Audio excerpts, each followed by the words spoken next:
Alright, what's up guys? So, WrestleMania, they have uploaded a video titled 10 biggest secrets WWE failed to hide. Yeah, they I think they showed it was either in the thumbnail. I think it might have been like that little like GIF thing that they show when you like hover over the video. But when Sin Cara, when he would do like his introductions, I think there was a time they accidentally showed the trampoline that he jumps off of when he like jumps into the ring. Whatever happened to that guy Sin Cara? I was like, oh, actually, didn't he get fired? I think he got fired. Yeah, I think that was what happened to him. But anyways, let's go ahead and get into this video, guys. If you haven't, make sure you go subscribe to WrestleMania for more videos like this. And then that being said, let's get into this video. We have the IFB in our ears, and from Gorilla, they're constantly yelling, is Sting okay? Is Sting okay? The WWE is traditionally really good at pulling the wool over fans' eyes and not allowing them to find out how certain things are done. However, as WWE has now put on a successful wrestling product for multiple decades that has included over 25 years of their flagship show Monday Night Raw, it was only natural that they would slip up sometime and some of their biggest secrets would be exposed in plain sight. And there's Orton. Striking. But which ones were they? Well, join us now as WrestleMania looks at 10 secrets That's WWE crazy. failed to hide. Messed up, man. It's like y'all can't be slipping like that. Now I feel like it's a lot easier because I'm like, yo, you guys can easily like, let you know, like cut off the cameras real quick. And because it's like what, there ain't no fans in attendance, so it's like y'all can easily fix that stuff. Be sure to subscribe and hit that notification bell for daily wrestling videos and follow us on Facebook for exclusive lists. This match ends this way. Neither would I, but under the circumstances, maybe the Wow. the best thing. Number Wow. 10, Royal Rumble carts. The Royal Rumble in That's 2017 funny, broke though. the format of having a Royal Rumble pay-per-view in a traditional arena. WWE opted to host the iconic pay-per-view inside a huge dome, just like they did for WrestleMania 17. WWE realized that the Rumble involves 30 wrestlers running down to the ring in dramatic fashion, so if they were to have a match take place in a huge arena, this would mean it would take a long time for certain wrestlers to get to the ring. While WWE had a solution, they would show the beginning of certain entrances for the likes of The Big Show, Braun Strowman and Bray Wyatt, but then they would cut to the in-ring action and then cut back to the wrestler as they were about to enter the ring. No, those wrestlers weren't huffing and puffing, as it was revealed that they used carts to transport certain wrestlers to the ring. Thanks to the images circulated via social media during the show, fans were able to see just how certain wrestlers got to the ring so quickly, and it was no doubt a creative yet humorous way for the WWE to deal with the issue at hand. We're just wondering why they didn't think of that in '97. Crazy. Number 9, Sin Cara's trampoline. Yo. Let's see exactly what. Oh, here he is live. Oh my goodness! Got caught When up on Sin them Cara would ropes. debut on television in 2011, one of the few He was one of my highlights- favorite wrestlers when because when he came in, I was like, hey, yo, this dude, he be doing some things, but then it was like they just got rid of him. So I was like, dang, of his man. run was his entrance. He would run down to the ring and leap over the ropes in an entrance which always popped the crowd. However, it wasn't soon after his debut on TV that fans realized that Sin Cara was actually using a trampoline to jump over the ropes. Crazy, man. This was seen thanks to the images shared by fans in attendance at the show, and it was even accidentally shown on TV a number of occasions. As a result of this, WWE decided to tweak his entrance and the trampoline was completely removed. In its place was a basic entrance which involved him running to the ring and doing a standard flip from the middle rope. Still incredibly impressive though. Number 8, monitors seen under the ring. There's a secondary way to The Undertaker! He was under the ring!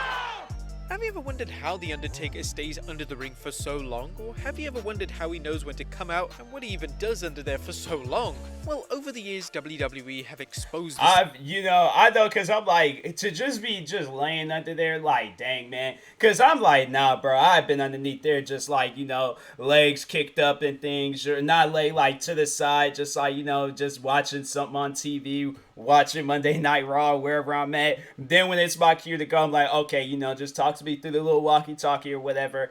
But I've gotten the illusion now where there's like a elevator door that like opens up and then they just go up and things and then they just, do whatever if it's possible and stuff. But if not, then I'm like, then dang, they just be laying underneath there all like jumping occasionally because a wrestler done slammed too hard. I'm like, that's crazy, man. Secret of how superstars function under the ring. It turns out there's a monitor and headset under the ring which allows wrestlers to watch the show as well as communicate with WWE officials such as Vince McMahon and Kevin Dunn backstage. Fans have learned this over the years thanks to spotting monitors under the ring during a show where the lights go out and then a wrestler such as The Undertaker or Bray Wyatt appear shortly after. Once you spot a monitor under a ring, you can usually be guaranteed that someone is making a surprise appearance during that same show. And they just underneath there the whole time, like. The same goes for Hornswoggle. Number 7, fake crowd noise. Between the years of I heard of 1999 and this. 2016, SmackDown was actually taped every Tuesday. This meant that WWE could edit the show in any way they saw fit, and this extended to the crowd's reaction. They would heavily edit the shows with piped-in crowd noise so that the babyfaces would be cheered, Of WrestleMania. whilst the heels would be booed. Well, the reason we know this is by first-hand accounts of people in attendance who state that the reaction to certain wrestlers on television I'm just the guy. was actually completely different than it was in attendance.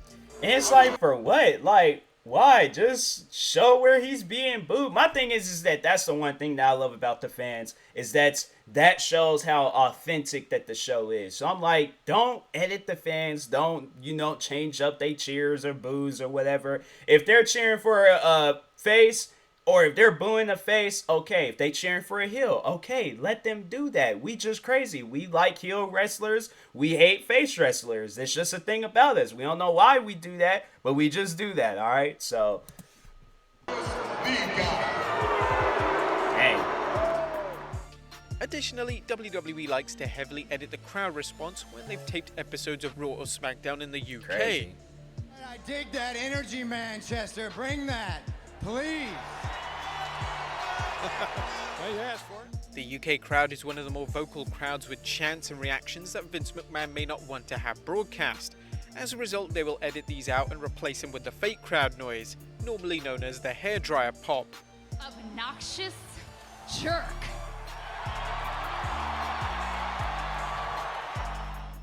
Number 6, referee what was really help. being The chill, role of a cheered. referee in a WWE match has been exposed thanks in part to them making it obvious that the role of the referee is simply more than counting the 1, 2, 3 or a DQ. 1, 2, 3, 4. You can't count like that. What? Also, thanks to kayfabe breaking interviews on podcasts and the incident known as the Montreal Screwjob, fans know the role of the referee is much more complex than one would initially think. For instance, the referee will use a special hand sign to check if the wrestlers are safe. He will go up on the wrestler on the ground and place his fingers in the wrestler's palm. If the wrestler squeezes the referee's hand, it means that I kind of figured they did something like that, where it's all like, to see if the wrestler, because there's been times where a wrestler then got like hit too hard, and then I'm like, dang, is they good? Then when the referee is just, going up to them, I feel like when the referee and he gets back up and he's focused on everybody, I'm like, oh, okay, then that wrestler is fine. But I think they did say, like, if something is actually wrong with the wrestler, then they'll, like, throw their arms up to, like, give off an X to say, like, hey, something ain't right. And so it's like, yo, we need actual assistance. We don't need them fake ambulance people coming out here. And we need the real ambulance people, like. Continue. You can see this in every single match on WWE programming. For instance, go rewatch the classic TLC match between Edge and John Cena from Unforgiven 2006.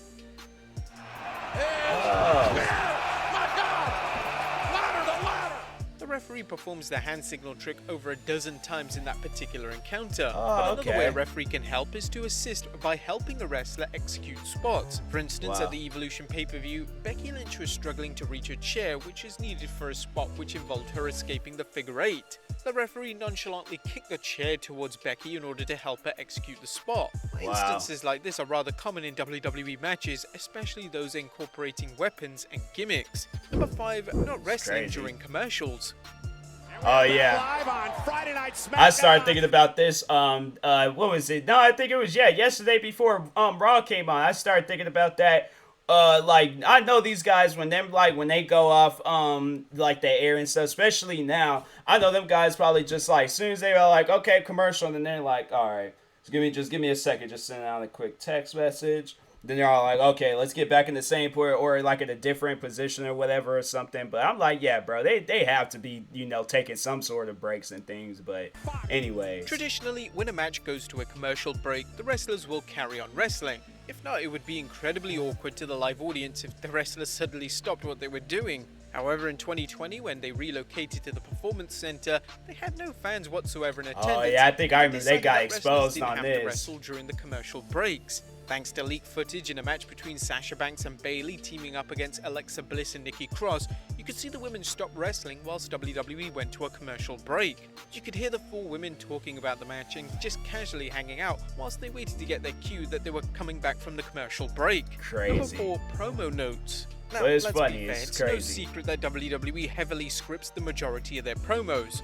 However, over the years, they've made this secret incredibly obvious to their audience on a number of occasions. For instance, The Rock at one stage had to write his promos on his wrist in order to remember it. This was later called out by John Cena. Just like I don't need my notes for my promo on my wrist. Wow. Another example is when Roman Reigns forgot his scripted promo, and this led to Cena calling him out for forgetting his lines. Dang. It's called a promo, Shut kid, your and mouth, if you want to John. be the big dog, you're going to have to learn how to do it, so go ahead. But the most He's doing recent good incident now. of He's doing WWE good now. exposing the fact that their promos are scripted was when Tucker walked into a backstage segment still carrying the promo script that he was about to deliver before he awkwardly threw it away while still in the shot. The same also applied to when Paul Heyman was on Talking Smack. Just a note from Roman Reigns. Oh. He doesn't like your questions very much. Number 3, WWE hiding poor attendance. Oh yeah, that's one thing. I'm like, when I had went to I remember I went to a couple of shows back when I was in middle school. I went to a Monday Night Raw, and I think I went to the last like No Way Out that they did. It was like in 2009, but I think they did like another No Way Out after that. But I would say that mine's is like the last. I think they just brought it back for, but whatever. But so the side where they would usually like where you see the cameras viewing, and then you see like that's where everybody tries to get those seats because they know they're gonna be on camera and stuff. But all those seats on the side where the camera is at, nobody is taking those seats because for one, I think they also I don't know where they got that camera hidden at. I don't know, it must be just a really good camera, whatever reason. But anyways, a hidden camera. But yeah, but then for one, they're all like, they don't want people like walking all in front of the camera. So it's like, they obviously got that camera, but it's like nobody doesn't want to sit on that side because they're like, I ain't gonna get recorded. So yeah, they're all like, if they don't get them seats, then they probably like, I ain't going. But I'm like, still, I would get those seats. I'm like, yo, I get to see the wrestlers and stuff. But anyway. Man, that was an old Raw How many theme times song. have you heard Michael claim that Raw is sold out tonight? Well, in reality, this isn't always true. WWE usually says this to make their shows seem bigger and make it must-see television.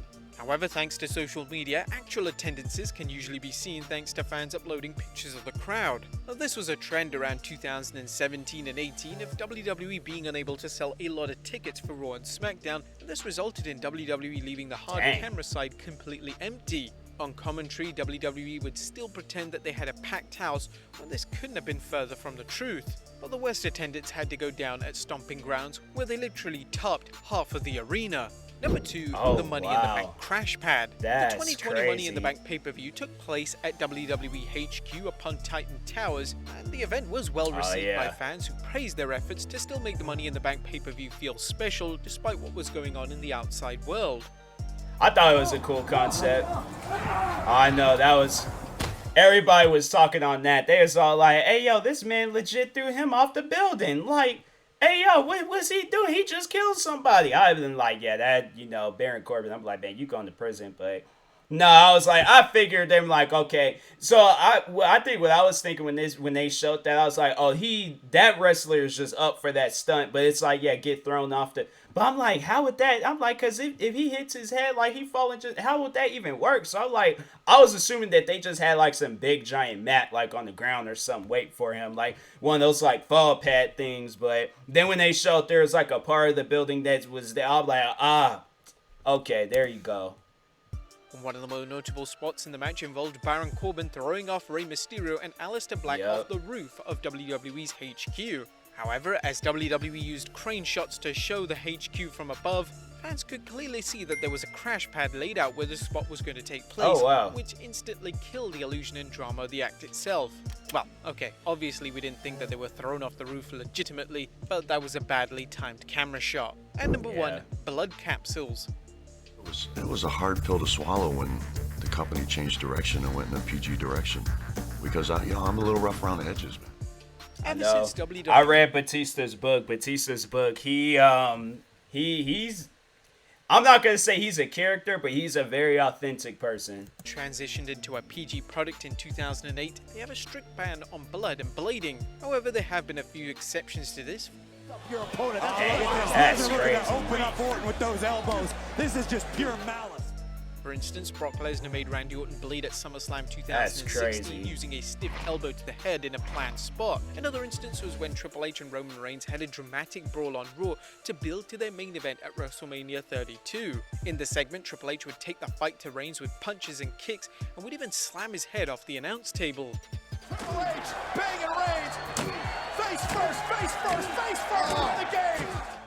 But when Reigns retaliated, he was covered in blood, making it the first time that blood had been featured on Raw in almost a decade. However, upon closer inspection, it was revealed that Raw announcer Byron Saxton passed Reigns a blood capsule, which allowed Reigns to create an illusion of a crimson mask for the segment. Wow. But there you have it, folks. 10 secrets WWE failed to hide.